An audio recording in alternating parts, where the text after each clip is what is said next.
Olá, minha gente.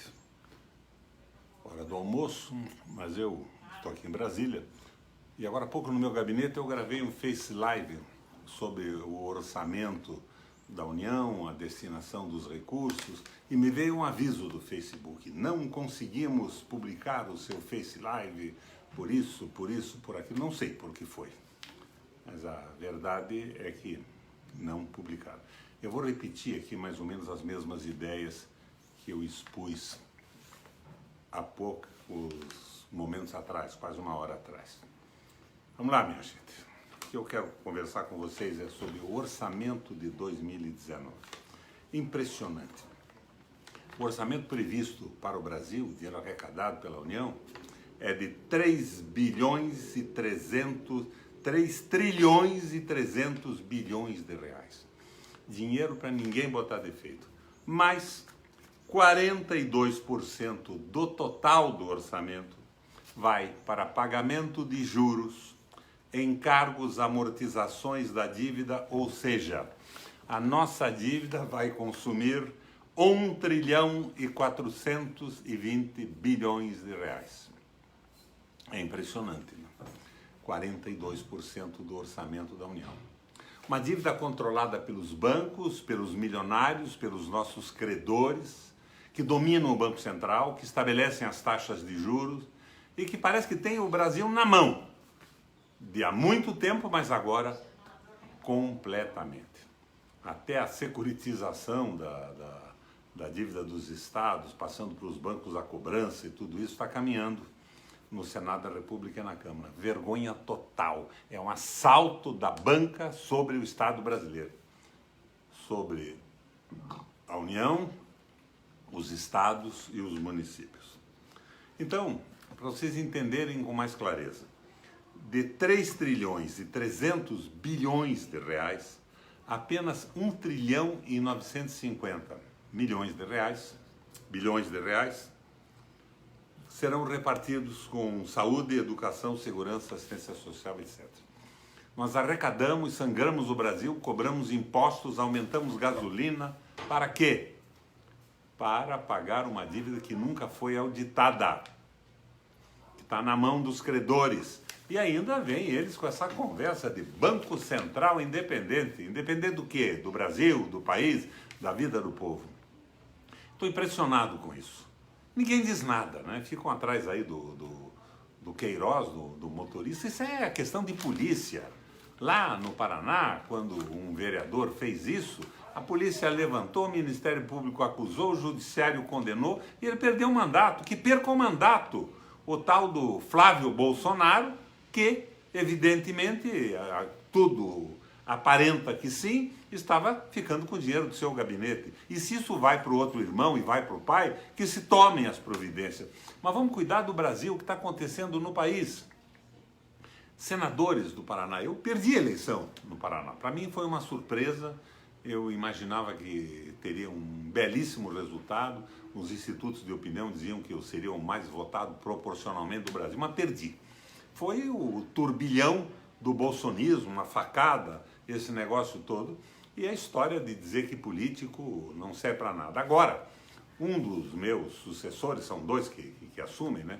Assume um no meu lugar, o outro no lugar da Gleisi, que tem uma declaração de renda de R$ 239.709.825,12, que tem uma declaração de renda de 240 milhões de reais, e a declaração nunca corresponde à verdade, você tem que reavaliar os imóveis, as ações, isso deve ser 3 vezes mais. Já disse que tem que ter estado mínimo, tem que ter estado, não tem importância que vendam a terra brasileira. Vocês sabem que hoje estrangeiros já têm a propriedade de uma área maior que o estado do Rio de Janeiro no Brasil? Não tem importância que entregue o petróleo do pré-sal, não tem importância que entregue a base de Alcântara, não tem importância que entregue a Embraer. Minha gente, que orgulho tinha um brasileiro na Europa, no leste europeu, quando pegavam um avião e vinha um avião de primeiríssima qualidade da Embraer fazer o serviço do voo. Era brasileiro, um dos poucos países do mundo que montava completamente uma aeronave. Estamos entregando isso para a Boeing. Mas faz parte também daquele processo do impeachment da Dilma e dessa loucura que foi a eleição do Bolsonaro. Minha gente, eu não consigo entender como é que tanta bobagem pode ser dita ao mesmo tempo por uma equipe inteira que pretende ser o ministério do futuro governo.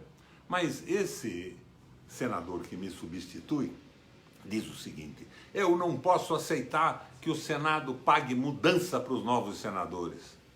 Ele não pode aceitar, mas um senador que se elegeu no Acre, um trabalhador, um sujeito pobre, que não tenha uma declaração de renda de 240 milhões de reais, precisa para vir para Brasília. Então, que coisa mais falsa, mas que ligeireza, que raciocínio raso, com a profundidade de um prato de sobremesa.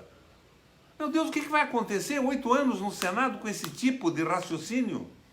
Claro que esse cara tem méritos. Ele montou um centro educacional, uma faculdade positiva em Curitiba, que é uma beleza. Ajudado pelo governo da Dilma, do Lula, BNDES e tudo mais.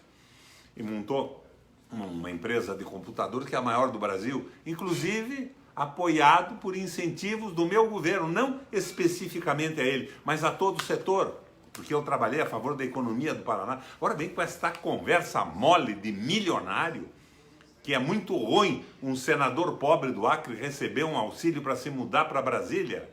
Meu Deus, será que é tão rasa assim a cabeça dessa gente? É isso que nós vamos ter pela frente? Tirando obras sacras do Palácio Alvorada, do Palácio do Planalto, da Granja do Torto? É isto? Rompendo com a China, que é o maior comprador de commodities brasileiras, agrícolas ou minerais. Essa tolice de dizer que não aceita a presença dos presidentes da Venezuela e de Cuba. São países que têm relações diplomáticas com o Brasil. Que espécie de estupidez fundamentalista é essa? Que regressão absurda nós estamos sofrendo. E vocês sabem que a minha posição será mantida aqui no Facebook. Embora eu não sei porquê, eu fiz um Face Live agora há pouco e o Facebook não publicou.